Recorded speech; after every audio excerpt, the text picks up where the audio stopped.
adalah Islam. Tetapi jikalau kalian bertanya kepada saya, Habib, apa nikmat yang paling besar yang Allah berikan? Saya akan menjawab, nikmat paling besar yang Allah berikan kepada kita adalah Nabi Muhammad SAW. Kalau ada yang berkata nikmat yang paling besar iman, itu benar. Nikmat yang paling besar Islam, itu juga benar. Tapi kalau kalian bertanya kepada saya, jawaban saya, nikmat yang paling besar adalah Nabi Muhammad. Kenapa? Karena kalau bukan karena Nabi Muhammad, kita tidak akan pernah mengenal yang namanya iman. Tidak akan mengenal iman, tidak akan mengenal Islam, tidak akan ada Islam, tidak akan ada ilmu, tidak akan ada sholat, tidak akan ada amal, wara, khauf, ikhlas, taqwa, zuhud, qanaah, ibadah, amar ma'ruf, jihad, nahi munkar, akhlak, adab.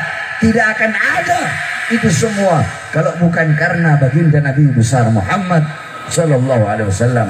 Makanya dalam kitab Khawasi Syarwani ala Tuhfatul Muhtaj, kitab tersebut adalah hasyiah daripada kitab Tuhfatul Muhtaj Al-Imam Ibnu Hajar Al-Haytami. Kitab Tuhfatul Muhtaj adalah syarah daripada kitab Minhaj Al-Imam An-Nawawi. Qala muallif, inna afdalal layali huwa lailatul maulidis syarif, thumma lailatul qadar, thumma lailatul jum'ah. Dikatakan bahwasanya malam yang paling utama, malam yang paling mulia, malam yang paling agung adalah malam kelahiran baginda Nabi besar Muhammad. Setelah malam kelahiran Nabi, baru malam Lailatul Qadar. Setelah malam Lailatul Qadar, baru malam Jumat. Pertanyaannya, kenapa malam Maulid, kenapa malam kelahiran Nabi menjadi malam yang lebih mulia daripada Lailatul Qadar? Padahal Lailatul Qadar adalah malam yang lebih utama daripada 1000 bulan. Malam turunnya Al-Quran, malam turunnya malaikat. Tapi kenapa malam Maulid, malam kelahiran Nabi lebih utama dan lebih mulia daripada malam Lailatul Qadar? Hal ini, perkara ini dijawab oleh Al-Imam Al-Qastallani di dalam kitab beliau. Beliau berkata, malam Maulid lebih utama dan lebih mulia daripada Lailatul Qadar karena 3 sebab, karena 3 perkara. Apa itu? Yang pertama, malam Lailatul Qadar adalah malam adanya para malaikat di muka bumi, sedangkan malam Maulid adalah malam adanya Nabi Muhammad di muka bumi. Mana yang lebih mulia? Adanya Nabi Muhammad atau adanya malaikat? Tentu lebih mulia dan lebih utama adanya Nabi Muhammad SAW. Yang kedua, Lailatul Qadar itu adalah anugerah Allah, itu adalah karunia Allah yang Allah berikan khusus untuk umat Islam saja, bukan untuk umat-umat yang lain. Tetapi adanya Nabi Muhammad, lahirnya Nabi Muhammad, itu rahmat, itu karunia, itu anugerah, bukan hanya untuk umat Islam, tetapi untuk seluruh umat, untuk seluruh manusia, bahkan untuk seluruh alam semesta. Yang ketiga, Lailatul Qadar adalah anugerah Allah yang Allah berikan kepada Nabi Muhammad sallallahu alaihi wasallam. Jadi Nabi Muhammad mendapatkan Lailatul Qadar. Nah, sedangkan malam kelahiran Nabi adalah malam lahirnya sosok yang diberikan anugerah tersebut. Berarti kalau bukan karena lahirnya Nabi, kalau bukan karena adanya Nabi, kalau bukan karena maulidnya Nabi, tidak akan ada yang namanya Lailatul Qadar. Bahkan tidak akan ada hari-hari yang mulia dalam Islam kalau bukan itu semua diawali dengan hari kelahiran Nabi Muhammad. Kalau bukan karena lahirnya Nabi, tidak akan ada Lailatul Qadar, tidak akan ada Isra Mi'raj, tidak akan ada Nuzulul Quran, tidak akan ada Ramadan, tidak akan ada Idul Fitri, tidak akan ada Idul Adha, tidak akan ada Fathul Makkah, tidak akan ada hijrah, bahkan tidak akan ada iman, dan tidak akan ada Islam, tidak akan ada sholat, tidak akan ada itu semua kalau bukan diawali dengan adanya dan lahirnya Nabi Muhammad SAW. Maka sudah sepantasnya kita bersyukur kepada Allah, sebagaimana Al-Imam Busiri dalam qasidah burdahnya, beliau mengatakan, Muhammadun zikruhu rauhun li anfusina, Muhammadun syukruhu fardun alal umami. Muhammad, bersyukur dengan adanya beliau, bersyukur dengan lahirnya beliau, wajib bagi setiap umat untuk bersyukur dengan adanya baginda Nabi besar Muhammad sallallahu alaihi wasallam. Maka duduknya kita di ini majelis pada malam hari ini untuk membuktikan rasa syukur kita, membuktikan kegembiraan kita dengan lahirnya baginda Nabi besar Muhammad sallallahu alaihi wasallam. Saudara-saudara sekalian yang dimuliakan oleh Allah, Nabi Muhammad sallallahu alaihi wasallam seorang makhluk yang paling mulia, makhluk yang paling agung, makhluk yang paling sempurna, makhluk yang paling mulia yang pernah berjalan di muka buminya Allah dan pernah berjalan di langitnya Allah subhanahu wa ta'ala. Nabi Muhammad seorang makhluk, seorang manusia yang dimana beliau tidak ada kecintaan beliau yang begitu besar selain mencintai kita sebagai umatnya. Seorang manusia yang 3 hari 3 malam kelaparan, 3 hari 3 malam mengganjal perutnya dengan sebongkah batu. Beliau kelaparan bukan untuk keluarganya, beliau kelaparan bukan untuk anak cucunya, beliau kelaparan bukan untuk Fatimah wala Hamzah wala Ali wala Hasan wala Husain. Beliau kelaparan bukan untuk Sayyidina Hasan, Sayyidina Husain, Sayyidatina Fatimah, Sayyidina Hamzah, bukan. Beliau kelaparan demi kita sebagai umatnya. Beliau seorang manusia yang ketika pergi ke kota Taif, beliau dilempari dengan batu, dahinya berdarah. Ketika darah tersebut keluar mengalir, beliau tampung darah itu agar tidak jatuh di tanah Taif. Sahabat berkata, ya Rasulullah, mengapa kau tampung, kau punya darah? Apa jawab beliau? Andaikan darahku jatuh di tanah Taif, maka penduduk Taif akan dibalik oleh bumi, sedangkan mereka adalah umatku. Seorang manusia yang pipinya pernah tembus, kena tulang, tembus sampai ke sebelah, berkorban demi siapa? Demi kita sebagai umatnya. Nabi Muhammad seorang manusia yang berjuang, berkorban pagi, siang, sore, malam, menyebarkan dakwah, menyebarkan iman, menyebarkan Islam. Demi siapa? Demi kita, agar iman sampai, agar Islam sampai, agar takwa sampai, agar sholat sampai. Kecintaan beliau kepada kita begitu luar biasa, sampai-sampai ada orang pernah bertanya kepada Sayyidina Ali bin Abi Thalib, ya Imam, apa ayat yang paling bisa diharapkan dalam Al-Quran?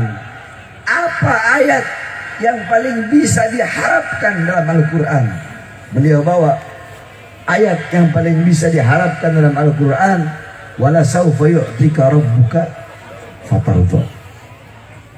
Ayat yang paling bisa diharapkan dalam Al-Quran adalah ayat yang dimana apapun yang diminta oleh Nabi Muhammad akan Allah berikan sampai Nabi Muhammad ridho. Apapun. Nah, Nabi Muhammad tidak akan ridho sebelum seluruh umatnya masuk ke dalam surganya Allah subhanahu wa ta'ala. Kelak di akhirat, yang bakal berjuang mati-matian, yang bakal berjuang tanpa alas kaki, bolak-balik, bukan bapak ibu kalian, bukan guru-guru kalian, bukan anak istri dan suami kalian, tetapi nanti kelak di akhirat.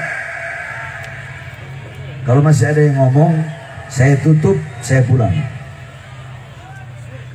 Ada yang ngomong, saya tutup, saya pulang. Saya orangnya hitam-hitam, putih-putih, nggak ada abu-abu. A, B, B.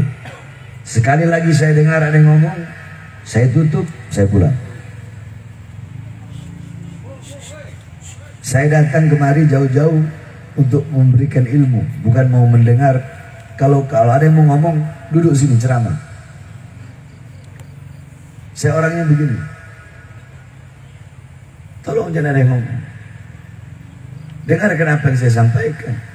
Biar kalian pulang dari sini bawa intifa, bawa manfaat. Biar kalian pulang dari sini bawa faedah, bawa keutamaan. Kalian bisa tahu seperti apa perjuangan Nabi Muhammad SAW. Kalian bisa tahu bagaimana pengorbanan Nabi Muhammad SAW. Kalian tahu kecintaan Nabi Muhammad kepada kalian melebihi kecintaan bapak ibu kalian kepada kalian, melebihi kecintaan istri kalian kepada kalian, melebihi kecintaan suami kalian kepada istri.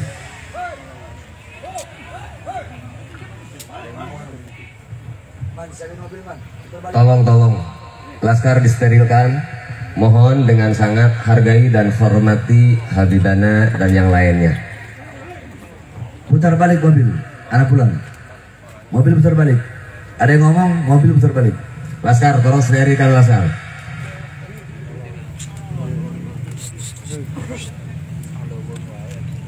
Tolong lihat muka saya dan hargai, hormati. Diam. Instruksi dari Habib Abdul Qadir Al-Idrus. Jangan bikin malu. Kita datang ke sini untuk thalabul ilmi, ingin cari berkah, cari ilmu. Mohon dengan sangat. Siap? Siapa tuh? Siap. Siap mendengarkan Habibana ceramah? Siap. Betul? Siap. Tidak akan ada yang teriak? Siap. Tidak akan ada yang ngomong? Siap. Semangat? Sallu ala Nabi Muhammad. Kecintaan Nabi Muhammad kepada kalian melebihi kecintaan bapak dan bapak ibu kalian kepada kalian, melebihi kecintaan istri kalian kepada kalian, melebihi kecintaan anak-anak kalian kepada kalian. Manusia yang paling cinta kepada kalian adalah yang kalian peringati hari kelahirannya pada hari ini, pada malam ini, yaitu baginda Nabi besar Muhammad.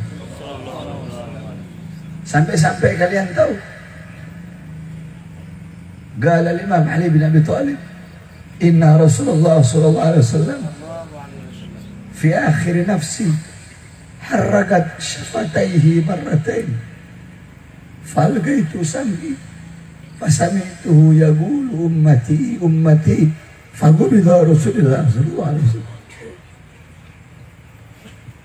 Kata Sayyidina Ali, pada saat detik-detik terakhir wafatnya Rasulullah, aku melihat beliau menggerakkan bibirnya dengan 2 kali gerakan. Aku dekatkan telingaku. Beliau tidak mendengar Rasulullah berkata, keluargaku, anak cucuku, sahabatku. Apa yang keluar dari mulut Rasulullah? Ummati, ummati, umatku, umatku. Kalian yang dipikirkan oleh Rasulullah. Bahkan ketika nyawa beliau dicabut, ketika nyawa itu sampai di sini, beliau berkata, ya Khalili Israel, wahai kekasihku Israel, apakah seperti ini rasa sakit dicabut nyawa? Iya ya Rasulullah, seperti inilah rasa sakit dicabut nyawa. Ditarik lagi nyawa beliau. Seperti inikah rasa sakit dicabut nyawa? Di sebelah kanan beliau ada sebuah wadah yang berisi air. Beliau letakkan tangannya di air tersebut. Beliau usap wajah beliau. Apakah rasa sakit seperti ini juga yang nanti akan dialami oleh umatku? Dijawab oleh Israel, bahkan ribuan lebih sakit dari ini ya Rasulullah. Mendengar itu Rasulullah menangis. Itu tangisan terakhir Rasulullah sebelum beliau wafat. Ketika beliau mendengar umatnya akan merasakan sakit, beliau mengangkat tangan dan berdoa kepada Allah sebelum meninggal. Itu doa terakhirnya Nabi. Doa yang menutupi wafatnya Nabi Muhammad. Kalian tahu apa doa beliau? Allahumma khafif ala ummati fi sakratil maut wa thakkil alaih. Ya Allah, ringankanlah sakratul maut umatku. Berikan rasa sakit mereka semua ketika sakratul maut. Berikan kepada aku. Biar aku yang menanggungnya. Jangan kasih mereka rasa sakit. Aku Nabi mereka. Aku memimpin mereka. Biar aku menanggung seluruh rasa sakit sakaratul maut umatku. Apakah ada manusia yang lebih cinta kepada kalian seperti manusia yang kalian peringati hari kelahirannya pada malam hari ini? Tidak ada. Oleh karenanya Nabi Muhammad berjuang, berdarah, keringat, mengeluarkan air mata, kelaparan pagi, siang, sore, malam. Agar apa? Agar iman sampai, agar Islam sampai, takwa, sholat, semua itu agar sampai.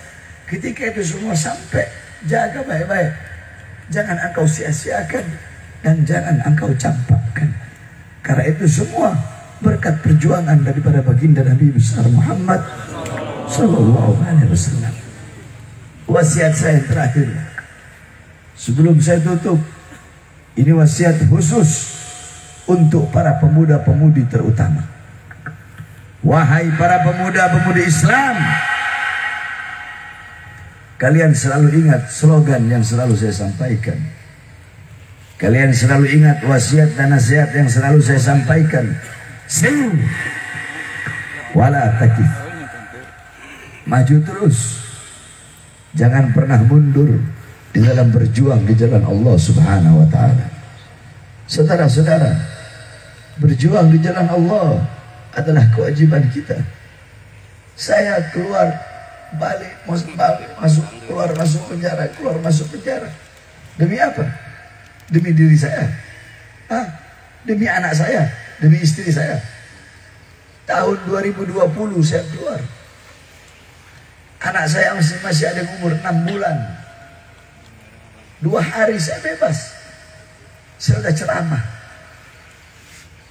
Dalam ceramah saya bela rakyat. Saya bilang, hei Jokowi, dalam ceramah saya, kau mau bikin mati rakyat.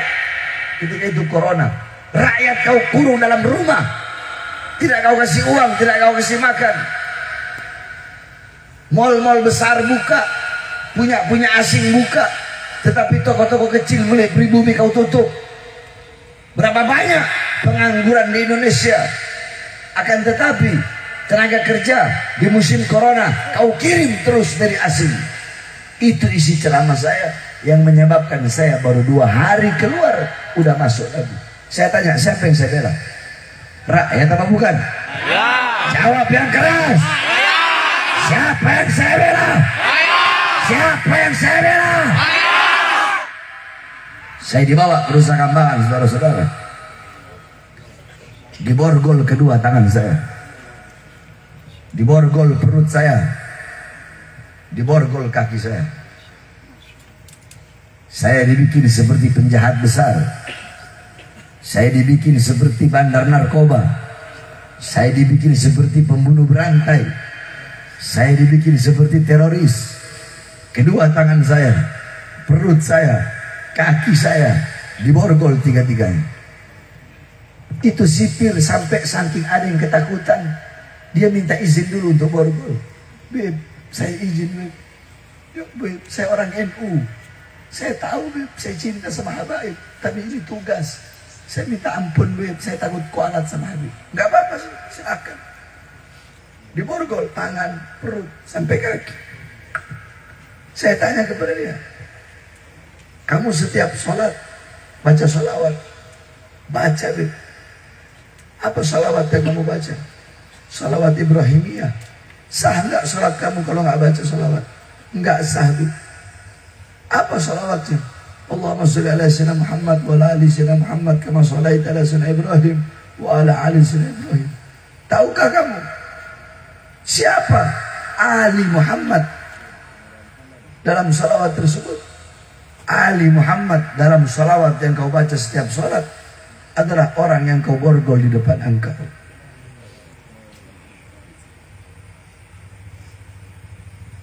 Untuk apa saya keluar masuk penjara? Udah, saya ditahan 1,5 tahun. Keluar 2021. Baru keluar 2021, akhir bulan. Saya keluar November. Saya keluar awal Desember. 3 Januari, saya rela ditahan lagi masuk penjara. Kenapa? Gara-gara ceramah saya di Bandung yang membahas KM 50. Siapa yang saya bela? 6 laskar. 6 laskar tersebut rakyat apa bukan? Rakyat apa bukan? Rakyat apa bukan? Satu anggota polisi dibunuh oleh Sambo. Sambo biadab. Dia membunuh satu orang polisi, ajudannya dibunuh dengan kejam, dibunuh dengan biadab. Semua jenderal-jenderal turun, Sambo dihukum. Ini 6 nyawa, saudara-saudara. Pelakunya dibebaskan. Adil apa tidak? Adil apa tidak? Semuanya harusnya sama rata, tidak ada beda. Siapapun yang melakukan pembunuhan dan siapapun yang dibunuh, siapapun, apapun agamanya, apapun sukunya, apapun rasnya, apapun warna kulitnya, sesuai dengan Pancasila, sila kelima, keadilan sosial bagi seluruh rakyat Indonesia. Maka kalau ada yang membunuh, siapapun dia, kalau ada yang dibunuh, siapapun dia, yang dibunuh harus mendapatkan keadilan. Yang membunuh harus dihukum dengan seberat-beratnya. Nah, ini satu orang dibunuh. Satu orang dibunuh. Apakah hanya gara-gara yang dibunuh ini anggota polisi, terus semua jenderal turun tangan, presiden turun tangan, terus 6 laskar? Apakah mereka bukan rakyat? Apakah mereka karena mereka warga sipil? Apakah karena mereka orang Islam? Apakah karena mereka pengawal Habib Rizik? Apakah mereka bukan manusia? Apakah mereka bukan rakyat? Apakah mereka bukan pribumi? Satu anggota polisi dibunuh, jenderal-jenderal turun tangan, sampai Menko Polhukam turun tangan, presiden turun tangan, Sambo ditangkap. Kenapa 6 laskar yang wafat? Kenapa malah pelakunya sampai sekarang bebas berkeliaran? Ini hukum tidak adil, saudara-saudara. Hukum harus adil, tajam di atas, tajam di bawah. Betul? Betul? Kita ini rakyat. Mereka para pejabat, para aparat, semua yang ada di mereka itu adalah hasil dari keringat rakyat. Betul? Saya tanya, jawab semua yang keras. Seragam mereka dari siapa? Kurang keras dari siapa? Dari siapa? Dasi yang mereka pakai dari siapa? Rumah dinas mereka dari siapa? Jas mereka dari siapa? Kendaraan mereka dari siapa? Pistol mereka, senjata mereka dari siapa? Tank mereka, water cannon mereka dari siapa? Rumah dinas mereka dari siapa? Mobil mereka dari siapa? Rakyat adalah ibu kandung kalian, wahai para pejabat, wahai para aparat. Maka jangan macam-macam dengan rakyat, jangan semena-mena dengan rakyat. Kalian hidup senang, rakyat susah. Kalian hidup kenyang, rakyat mati kelaparan. Rakyat adalah ibu kandung kalian. Semua yang ada pada kalian berasal dari rakyat.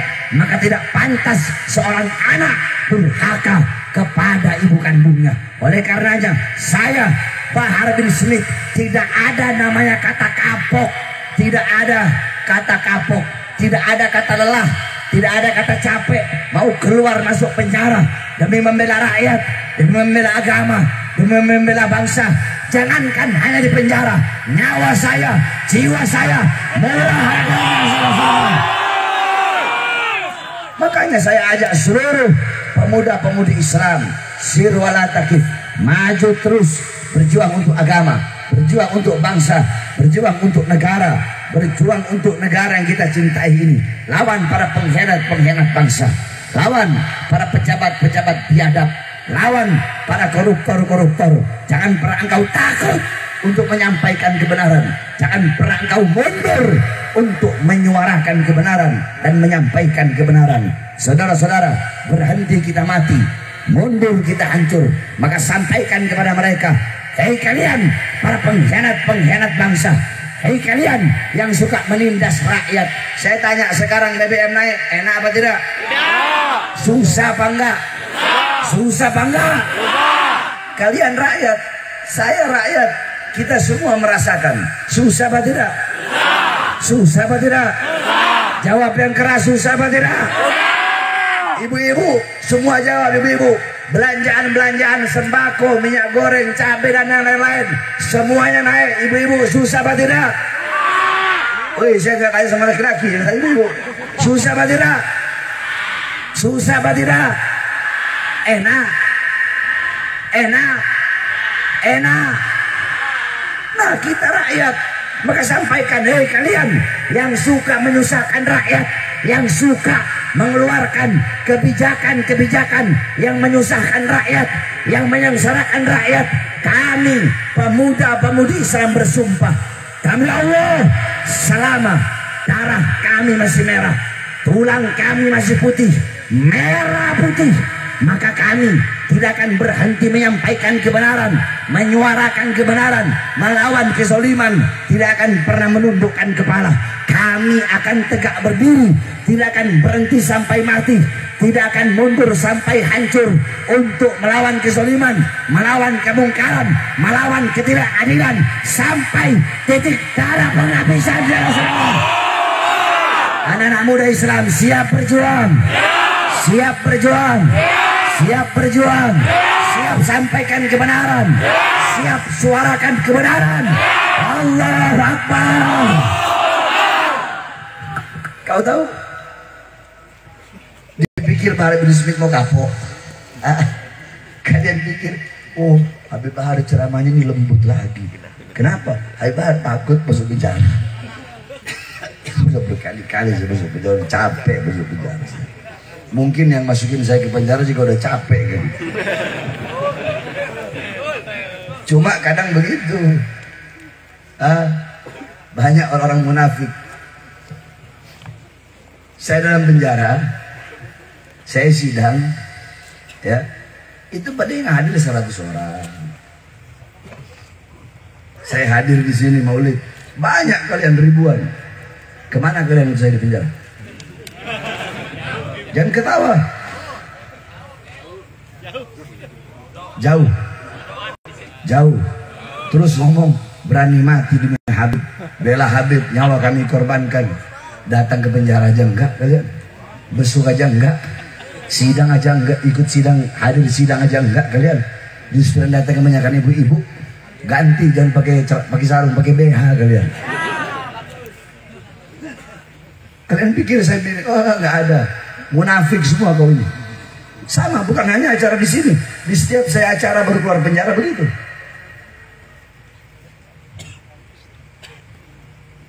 Kalian butuh sama saya, kalian bikin saya ini kayak jamban, kayak WC. Kalau ada hajat baru datang. Butuh sama saya kalau lagi senang, ada. Kalau lagi Habib bebas, ada.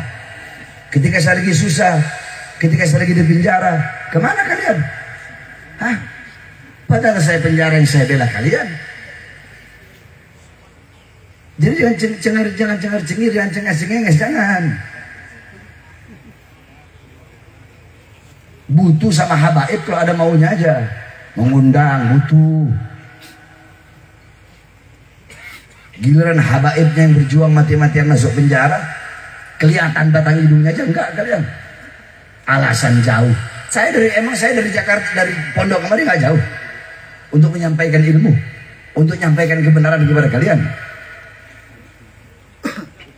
Jadi jangan ngomong cinta, bohong, dusta semua. Cinta itu pakai bukti, bukan enggak. Mari saya tanya sekali lagi, siap berjuang? Siap berjuang? Siap sampaikan kebenaran?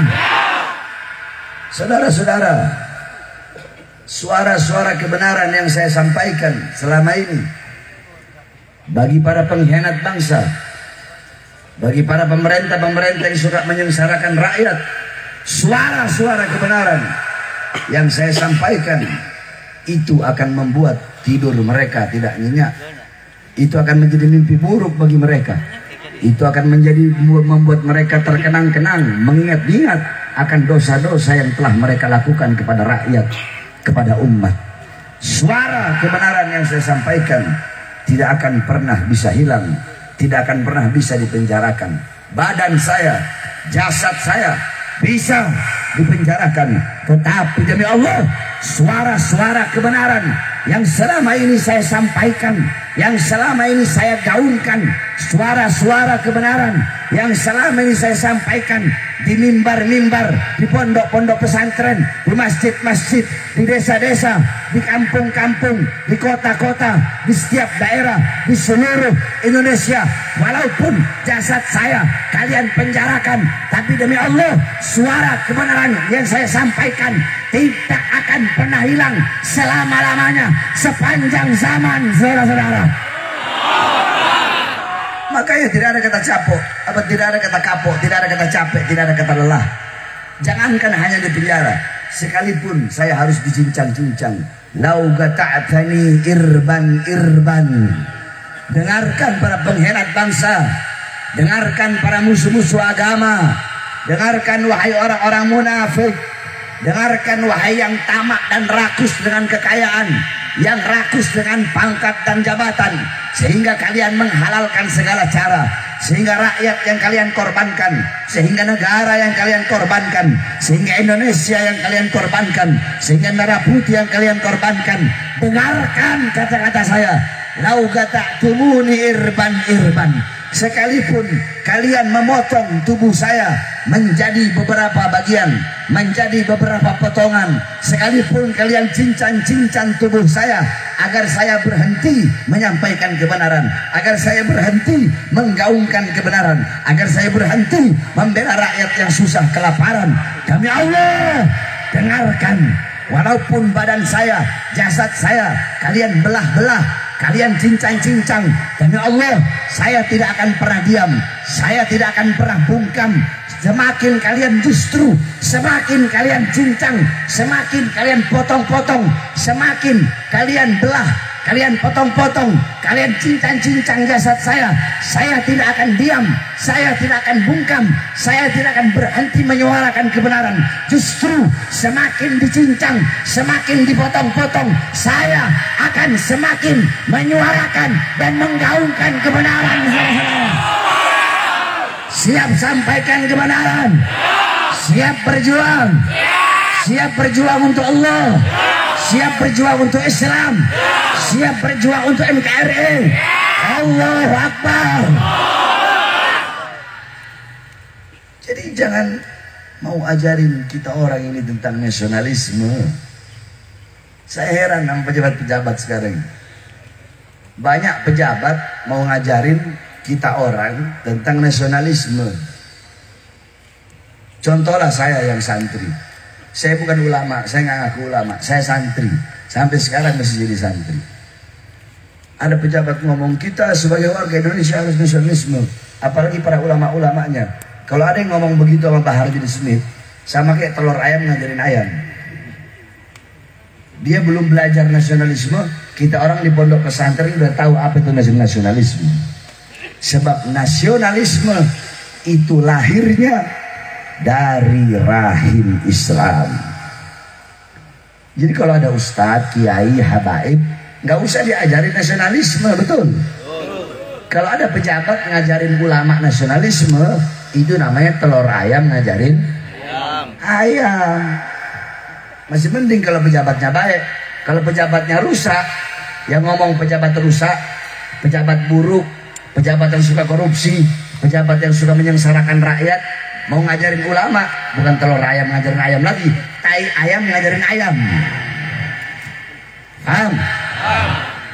Jadi jangan ajari kami tentang nasionalisme, betul? Betul, saudara? Dulu Indonesia belum ada tentara, belum ada polisi, belum ada Indonesia. Yang ada apa? Pondok-pondok pesantren, surau-surau, majelis-majelis para ulama, para kiai, para habaib zaman dulu. Beliau-beliau yang menanamkan semangat ghirrah wataniyah, yang menanamkan semangat membela negara di dalam hati rakyat, bahkan dalam hati para pahlawan, sehingga seluruh masyarakat bergabung di bawah komando ulama pada saat itu. Mereka semua mengangkat senjata walaupun dengan bambu runcing, tetapi bisa mengalahkan para penjajah-penjajah. Itu dari siapa? Dari kalangan santri. Dari siapa? Dari ulama yang menanamkan dalam diri para pahlawan Siapa yang menanamkan kecintaan rasa nasionalisme kepada tanah air kalau bukan para ulama, kalau bukan para habaib? Jenderal Sudirman, siapa guru beliau kalau bukan para kiai? Bung Tomo, siapa guru beliau kalau bukan Kiai Hasyim Asy'ari? Oleh karenanya para ulama itu jangan diajarkan tentang nasionalisme, karena beliau-beliau, kami, kita, para santri lebih tahu apa itu nasionalisme daripada mereka. Mereka nasionalismenya cuma habis di mulut saja, tapi tidak dipraktekkan, saudara-saudara. Kalau kami sudah dipraktekkan, bahkan kami ajarkan kepada kami punya santri-santri seperti apa itu nasionalisme.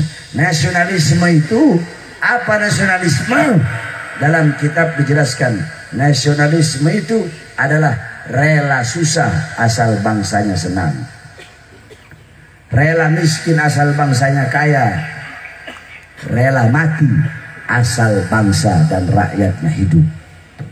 Itu yang namanya nasionalisme. Oleh karenanya kan saya bilang, bagi Bahar bin Smith, jangankan cuma di penjara, demi rakyat, demi bangsa, demi Indonesia, nyawa, jiwa, darah saya murah harganya untuk tumpah. Kita ini akidah Ahlus Sunnah wal Jamaah. Semua di sini aswaja bukan? Ya. Aswaja bukan? Ya. Aswaja bukan? Ya. Akidah kita Asy'ari Maturidi, betul? Betul. Betul. Betul. Mazhab kita Syafi'i, betul? Betul. Udah diajarkan haram melawan pemerintah yang sah. Kok zolim? Kalau yang zolim ya dilawan. Ini ngomong menjatuhkan pemerintah yang sah itu hukumnya haram. Ada pemerintah, dia telah sah diangkat menjadi pejabat, telah sah diangkat menjadi RT, RW, lurah, camat, bupati, wali kota, gubernur, menteri, presiden, sah. Haram hukumnya untuk menjatuhkan. Makanya kan sering saya bilang, waktu sidang saya bilang, kiai Garut, ada beberapa kiai, 13 kiai yang di Garut, ngomong Habib Bahar ini radikal, intoleran. Kiai, radikalnya saya di mana? Intolerannya saya di mana? Oh, karena Habib ceramahnya keras, kalau ngomong suka tegas, keras. Oh, gara-gara suara keras. Iya, sampai matanya mau keluar katanya. Oh, terus gara-gara itu bilang saya radikal. Kiai, pernah dengar nggak hadis? Kana Rasulullah SAW idza khataba ihmarrat aynahu wa ala sautuhu wa istadda ghadabuhu hatta kanahu kabundiri jishin sabbahakum massahakum. Pernah dengar nggak? Enggak, boy, udah percuma saya jelasin. Ada lagi kiai dari Cirebon. Oh, Habib itu radikal karena kalau ceramah sudah ngomong kasar. Ngomong kasar? Ngomong kasar saya apa? Saya pernah ngomong anjing? Nggak pernah. Pernah dengar saya ceramah ngomong babi? Nggak pernah. Yang pernah dengar apa? Habib pernah ngomong bangsat. Oh ya, kalau itu pernah memang. Terus, itu kasar, itu radikal. Iya, itu radikal. Oh. Terus bagaimana ketika Sayyidina Abu Bakar As-Siddiq berkata kepada Abdullah bin Rawaiha, berkata, Umsus Badrillat. Loh, saya artikan. Setelah saya artikan kepada dia, Umsus Badrillat. Berani kamu mengatakan Sayyidina Abu Bakar radikal dengan kata-kata kasar beliau? Enggak. Ya udah jangan pakai macam-macam neko-neko lah kalian ini. Kiai-kiai amplop, kiai-kiai kontrak, tujuannya dunia, tujuannya perut. Iya, banyak ustadz kiai, bukan hanya ustadz kiai, habibnya ada yang habib begitu juga sekarang. Makanya saya keluar penjara kaget tuh. Ini kok habibnya malah jadi habib bersorban, habib yang jadi kera-kera bersorban juga. Saya pikir cuma ustadz kiai yang dulu kan habib jarang, bukan nggak ada, jarang nggak ada yang seperti itu. Oh, sekarang habibnya mulai banyak. Habib yang tujuannya amplop, kursi, pangkat, jabatan, tujuannya perut. Dekat dengan ulama, dekat dengan pejabat itu harus, bukan enggak. Ulama dekat dengan pejabat. Untuk apa? Untuk nasihati pejabat itu. Ini halal, ini haram, ini salah, ini yang benar. Yang kau lakukan itu batil, ini yang hak. Ulama dekat pejabat fungsinya untuk itu.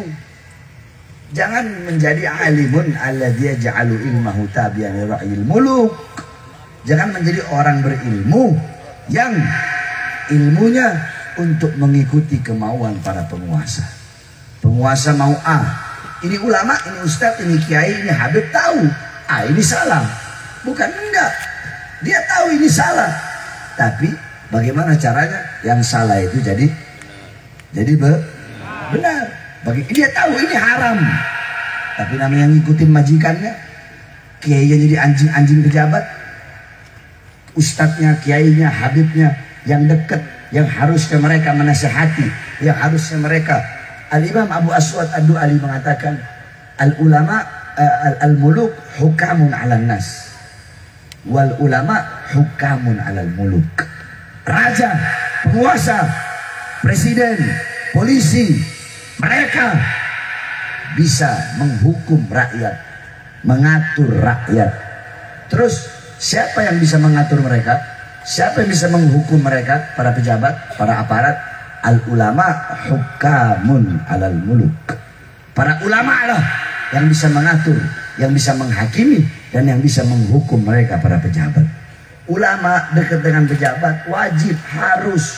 Untuk apa? Untuk mengeluarkan kotoran-kotoran dalam lingkungan itu. Bukan masuk ke dalam malah ikut-ikutan kotor. Malah menjadi kiai yang kera-kera bersorban, habib yang menjadi kera-kera bersorban, ustadz yang menjadi kera-kera bersorban, ustadz, kiai, habib, ulama yang menjadi cecunguk, yang menjadi cecunguknya, yang menjadi anjing-anjing peliharaan para pejabat-pejabat yang tujuannya adalah partai dan politik serta perutnya masing-masing. Nah, ini kalau ada ulama seperti ini, pejabat seperti ini, maka mereka yang tujuannya perut ini, nilai mereka di sisi Allah sama dengan sesuatu yang keluar dari perutnya. Udah paham nggak? Perlu saya jelaskan. Paham? Nah, jadi kalau jadi ulama itu yang tawassud. Tahu tawassud? Tawassud itu di tengah. Mau lembut silahkan lembut, tapi jangan hilangkan ketegasan Nabi Muhammad. Yang tegas silahkan tegas, tapi jangan hilangkan kelembutan Nabi Muhammad. Jadi jangan yang lembut tuh hanya bawa Nabi Muhammad itu adabnya begini, sopan santunnya begini, budi pekertinya begini. Jadi orang umat taunya, oh Nabi itu Nabi Muhammad itu akhlak, ada apa aja. Jadi orang nggak tahu bagaimana perjuangan Nabi, amar ma'ruf Nabi, nahi mungkarnya Nabi. Harusnya kan di tengah. Kalau mau ajarin akhlak adab Nabi, ajarkan juga bagaimana keberanian Nabi, bagaimana pengorbanan Nabi, perjuangan Nabi, peperangan Nabi, bagaimana kerasnya Nabi kepada kufar, bagaimana tegasnya Nabi, bagaimana Nabi melawan orang-orang munafik, bagaimana Nabi melawan kezaliman. Betul? Itu namanya tawassud. Sebaliknya, ada ulama-ulama yang tegas, ngomongnya cuma itu terus. Nabi Muhammad nahi mungkar, Nabi Muhammad jihad, Nabi Muhammad perang, tapi nggak mau menjelaskan bagaimana adab Nabi, sopan santunnya Nabi, akhlaknya Nabi, sehingga umat taunya Nabi itu keras, Nabi itu tegas. Umat nggak tahu akhirnya bagaimana lembutnya Nabi, bagaimana akhlaknya Nabi, bagaimana adabnya Nabi Muhammad. Jadi yang tegas jangan menghilangkan kelembutan Nabi Muhammad. Yang tegas jangan menghilangkan kelembutan Nabi Muhammad. Yang lembut jangan menghilangkan ketegasan Nabi Muhammad. Itu baru namanya ulama yang tawassud. Itu baru namanya ulama yang ada di tengah. Mari kita doakan mudah-mudahan ulama kita semua menjadi ulama yang baik. Sebab awas, ulama itu tidak ada golongan yang lebih mulia. Manusia yang paling mulia setelah Nabi dan Rasul itu ulama. Sahabat termasuk ulama, tabi'in termasuk ulama, tabi'in termasuk ulama, aslafun saleh termasuk ulama. Makanya ulama begitu mulia sampai-sampai Nabi mengatakan akrimul ulama fa innahum indallahil kurama. Muliakanlah para ulama karena beliau-beliau adalah golongan-golongan yang mulia di sisi Allah. Sampai-sampai Nabi mengatakan, man akrama aliman faqad akramani, faman akramani faqad akramallah, faman akramallah fama'wahul jannah. Barang siapa yang memuliakan ulama sama seperti memuliakan aku. Barang siapa yang memuliakan aku sama seperti memuliakan Allah. Barang siapa yang memuliakan Allah, maka tempatnya adalah surga. Jadi ulama golongan yang mulia bukan? Mulia bukan? Mulia bukan? Diutamakan bukan? Didahulukan bukan? Didahulukan. Masuk surga ulama didahulukan. Masuk nerakanya juga didahulukan. Kalau ulamanya ulama su, kalau ulamanya ulama nggak bener, maka mereka lebih dulu masuk ke dalam neraka daripada pejabat-pejabat yang zolim. Ulama yang zolim, ulama yang sesat lebih dulu masuk neraka daripada pejabat yang zolim. Ulama yang sesat lebih dulu masuk neraka daripada orang-orang yang bodoh. Mari kita doakan mudah-mudahan para ulama kita jadi ulama yang lurus, ulama yang istiqomah, ulama yang benar.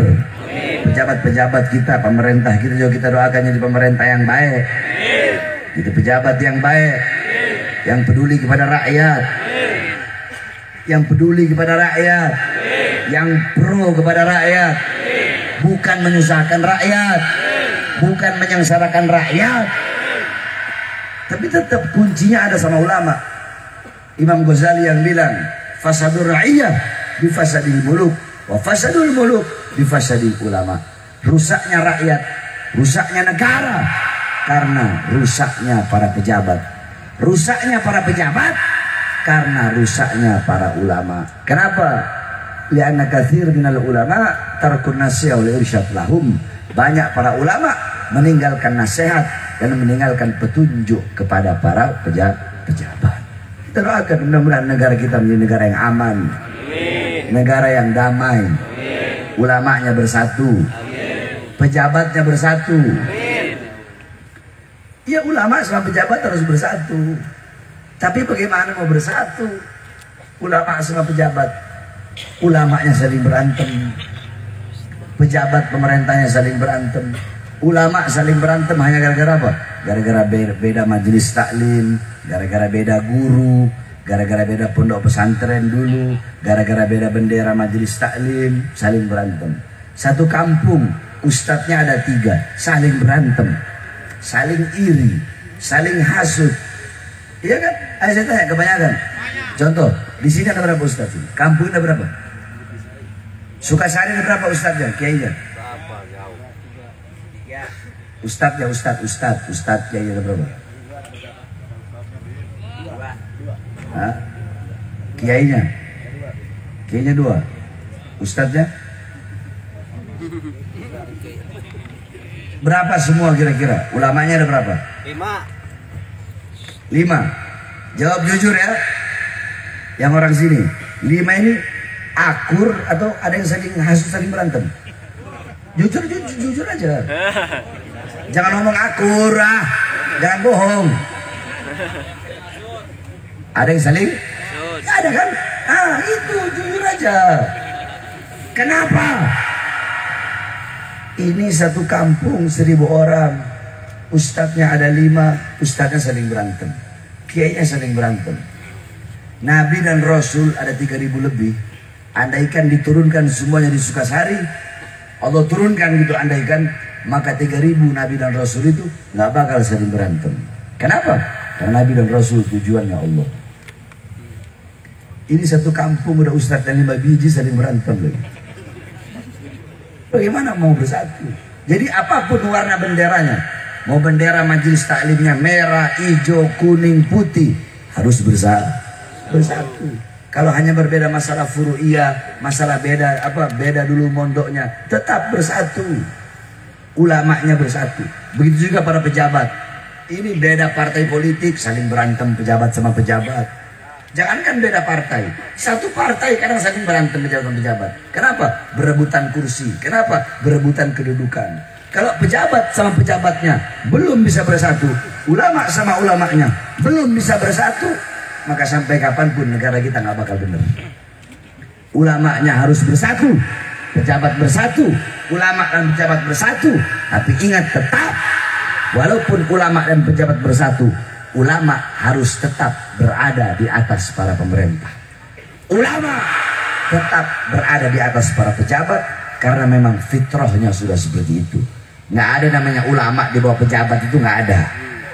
Nggak ada. Mana kasih kitabnya yuk ke saya. Kasih kitabnya ke saya. Kalau ada ulama di bawah pejabat. Kami punya guru-guru. Ketika ada seorang sultan, maksudnya sultan tuh kayak gubernur atau bupati, ketika mereka dilantik menjadi gubernur atau menjadi apa, gubernur ini berkata, Ustadz, Habib, kenapa tidak datang kepadaku? Apa katanya Habib? Aku ingin menjadi sebaik-baiknya ulama, dan aku ingin engkau menjadi sebaik-baiknya pejabat. Apa itu? Engkau yang datang kepadaku. Ketika engkau datang kepadaku, maka engkau menjadi sebaik-baiknya pejabat, dan aku tidak menjadi seburuk-buruknya ulama. Sebab apa? Khiyarul muluk alladzina ya'tunal ulama. Sebaik-baiknya pejabat adalah pejabat yang datang kepada para ulama. Wa syirarul ulama, dan seberat-beratnya ulama, paling buruknya ulama adalah ulama yang mendatangi para pejabat dengan tujuan perut, kursi, pangkat, jabatan, tahta, dan kekuasaan. Oleh karena kita doakan, mudah-mudahan ulama dan umarok bersatu, negara kita menjadi negara yang baik, negara yang negara baldatun tayyibatun wa rabbun ghafur, negara yang diridhai oleh Allah Subhanahu wa taala, negara yang dirahmati oleh Allah, negara yang selalu dilindungi oleh Allah Subhanahu wa taala. Amin amin ya rabbal. Saya tanya sekali lagi, semua jawab sama-sama. Siap berjuang untuk Islam? Siap berjuang untuk bangsa? Siap berjuang untuk Indonesia? NKRI harga mati, betul? Jawab, NKRI. NKRI. NKRI. Merah putih. Harga. Merah putih. Merah putih. NKRI. Merah putih. Pancasila. Bhinneka Tunggal Ika. Ulama. Ulama. Santri. Habaib. Harga mati. Oleh karenanya, siapapun yang memacam-macam dengan NKRI, siapapun yang memacam-macam dengan merah putih, siapapun yang ingin merampas kedaulatan Indonesia, yang ingin merampas kedaulatan Indonesia, yang ingin merusak Indonesia, yang ingin mengobok-obok Indonesia yang kami cintai, yang kami sangat sayangi, yang akan kami korbankan dengan sepenuh hati, maka demi Allah, kami para pemuda-pemudi Islam, kami para santri-santri yang pakai sarung, yang akan berada di barisan paling depan, tidak akan berhenti sampai mati, tidak akan mundur walaupun harus hancur untuk membela NKRI. Indonesia merdeka, merdeka, merdeka. Allahu Akbar, Allahu Akbar, Allahu Akbar. Sebelum saya tutup, saudara-saudara sudah tahu, saya bangun pesantren itu udah 11 tahun. Dari awal bangun sampai sekarang bangun terus, belum jadi-jadi. Kenapa? Karena saya haramkan ikhtiyat, saya berhati-hati. Saya nggak mau terima bantuan dari pemerintah sampai sekarang. Bukan berarti kalau ada pesantren yang terima haram, enggak apa-apa. Pesantren terima bantuan bahkan harus. Cuma saya pribadi, untuk diri saya ikhtiyatkan. Ya ini saya tawarruk, saya sangat berhati-hati. Saya nggak mau. Saya nggak mau yang saya berhati-hati sekali. Saya nggak mau. Oleh karena saya harap pada malam hari ini kepada seluruh hadirin yang hadir untuk bisa mengeluarkan hartanya di jalan Allah. Siap keluarkan harta? Tidak ada harta yang bisa menyelamatkan engkau di akhirat, yang menyelamatkan engkau di alam kubur, yang menyelamatkan engkau di yaumil ba'ats, di hari kebangkitan, di yaumil mahsyar, di hari mahsyar, di yaumil mizan, di hari pertimbangan, di yaumil hisab, di hari perhitungan, ketika melintasi as-siratul mustaqim. Tidak ada harta yang bisa menyelamatkan dalam kubur kecuali harta yang dikeluarkan di jalan Allah Subhanahu wa taala. Kau keluarkan hartamu, hartamu tidak akan berkurang. Tidak kau keluarkan, hartamu juga tidak akan bertambah. Jadi saya bukan begini. Al-yadul ulya khairum min yadi sufla. Tangan di atas lebih baik daripada tangan di bawah. Saya mengajak kalian untuk apa? Agar kalian punya bekal untuk dibawa dalam kubur. Sekalipun bekal itu merupakan harta yang kalian keluarkan untuk pondok pesantren. Nanti para laskar tolong ambil sorban buat jamaah di bawah. Jalil, Asep, tolong yang ada di atas ini. Ini ustadz, kiai semuanya. Habib-habibnya juga ini, Habib punya uang ini. Oh, jangan cuma di bawah, yang di atas juga ini semua. Yang di atas kalau ngeluarin cuma 50-100 ribu, mending taruh di kantongnya. Anak, kalau ada yang ngasih 100 ribu, anak ambil 1 juta, anak kasih. Ini Beb. Paham maksudnya? Kalau mau ngasih yang tanggung-tanggung. Kalau Ustadz, Kiai, Habib ngasih 100 ribu, taruh lagi, anak kasih 1 juta. Mau ngasih 50, taruh lagi, anak kasih 100 ribu. Itu Ustadz, Kiai, berarti ngasihnya harus lebih banyak. Ayo sambil diri dengan sholat. Mana yang sebagian sholawat? Mohon dibantu sama Aswaja. Udah nggak usah pakai hadroh. Salatullah salamullah ala toha rasulillah. Salatullah salamullah ala yasin. Semuanya prajurit pembela Rasulullah. Yang keras.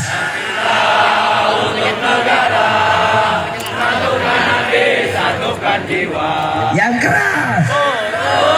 Di depan mata. Lawan dia. Sampai berdarah. Untuk agama dan negara. Cinta kematian. Murah harga. Maju. Ayo terus maju. Habisi pengkhianat bangsa. Kami berjanji demi Allah. Demi agama. Wahai Prajurit pembela Rasulullah. Menjuang tanpa lelah. walau Harus merangkak dengan mata. akan mundur. Satu langkah. Akan mundur walau satu langkah. Salatullah Rasulillah. Salatullah salamullah ala yasin habibillah. Salatullah ala toha rasulillah. Salatullah ala yasin. Prajurit Pembela Rasulullah. Bangkit. untuk agama. Bangkitlah Untuk negara. Satukan hati, satukan jiwa. musuh. Di depan mata. Lawan dia sampai berdarah. Untuk agama dan negara. Tercipta kematian. Murah harganya. Maju. Ayo terus maju. Habisi pengkhianat bangsa. Kami berjanji demi Allah. Rela binasa demi agama. Wahai Prajurit pembela Rasulullah. Berjuanglah tanpa lelah. Walau harus merangkak dengan mata. Takkan mundur walau satu langkah. takkan mundur. Walau satu langkah. Maju terus. Maju. Habisi pengkhianat bangsa. Kami berjanji demi Allah. Rela binasa demi agama. Wahai prajurit pembela Rasulullah. Berjuanglah tanpa lelah. Walau harus Merangkak dengan mata takkan mundur. Walau satu langkah. Takkan mundur walau satu langkah. maju. Ayo terus maju. Habisi pengkhianat bangsa.